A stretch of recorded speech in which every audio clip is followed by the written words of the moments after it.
Hello. Welcome.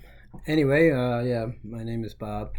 Anyway, I want to talk about maintenance on your computer, computer security, uh, things like that. I'm just going to give you a generalization. So I'm going to just start off with the usual stuff. Of course, don't go to bad websites because a lot of times you will get a virus or something, malware.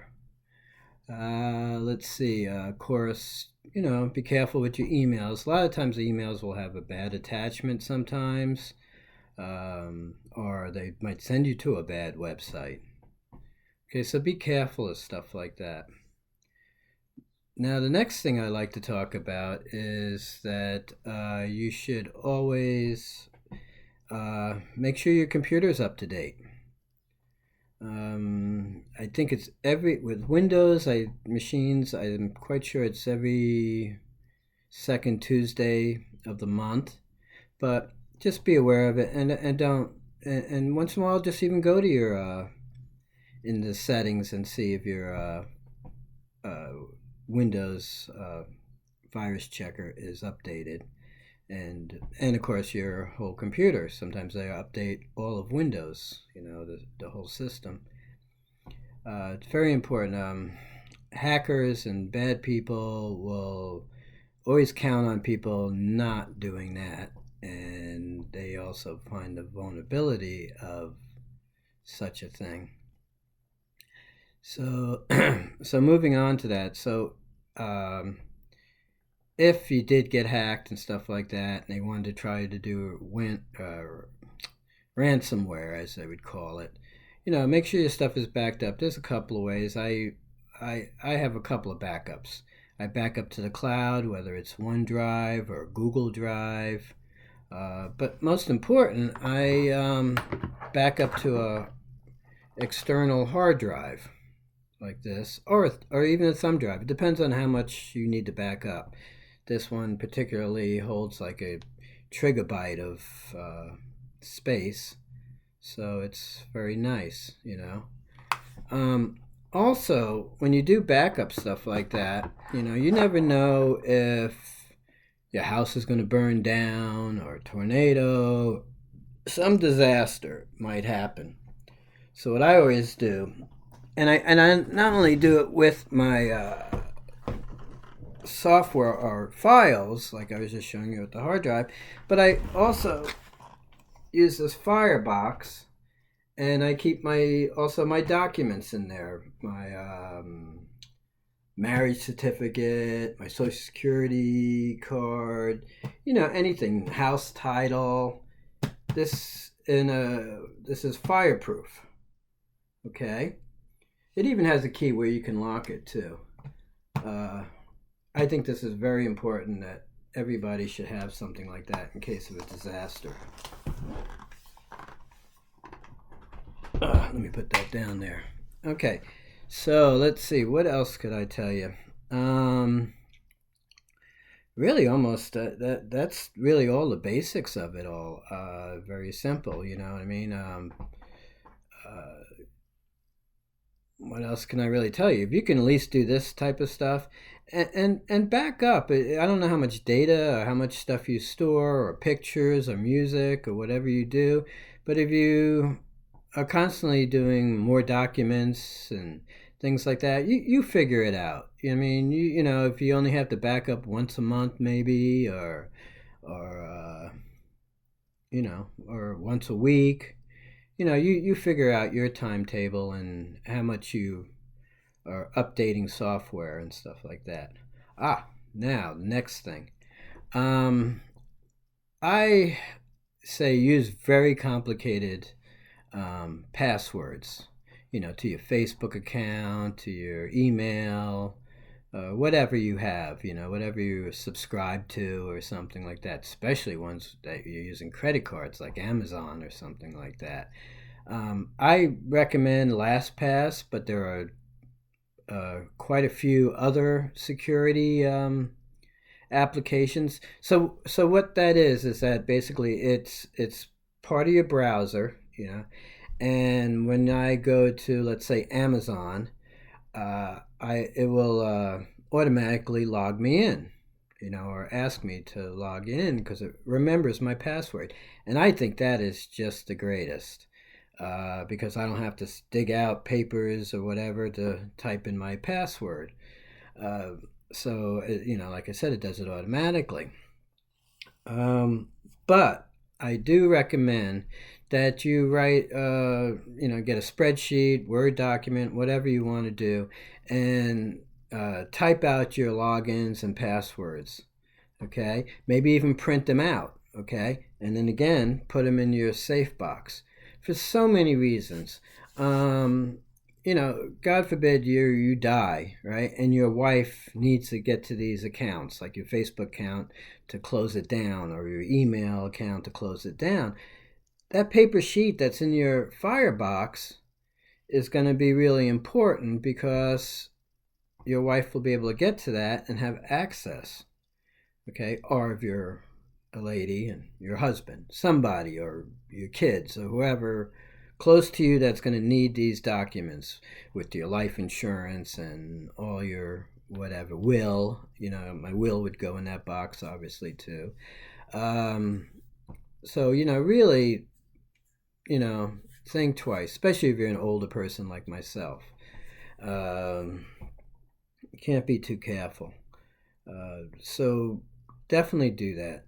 Don't be the type of person that writes your password down on a little memo paper and then you say, oh, I'll just stick it on my desk here, and then your desk is piled full of junk and you can't find your password. Okay, it's somewhere here. Don't be that person. Okay, be organized. Speaking about being organized, I see some people have desktops full of all their Word documents and things like that.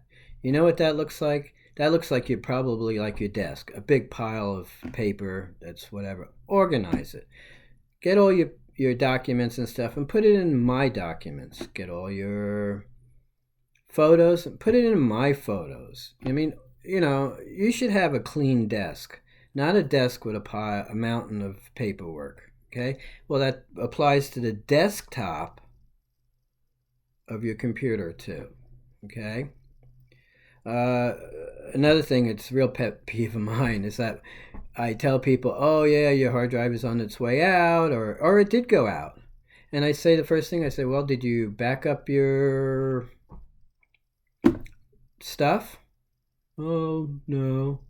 Do you have some organized place where you put your passwords? Because when we reset up Windows or whatever, we're going to need those passwords and stuff so we can get you back up and going. Oh, I don't know. They're somewhere around here.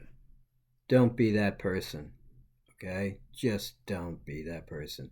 Because a lot of people are, and it's just too late afterward. Okay? And there's nothing I can do about it. No, nothing. You could go, like, let's say Facebook, or maybe even your email. Well, sometimes email, it depends. If you have a secondary email and you claim that secondary email on your Google email or whatever, Gmail, as you'd say, then they might be able to reset your password and send you a new way to reset your password. Maybe, maybe not. But really, yeah, sure. Write it down, put it in your safety box.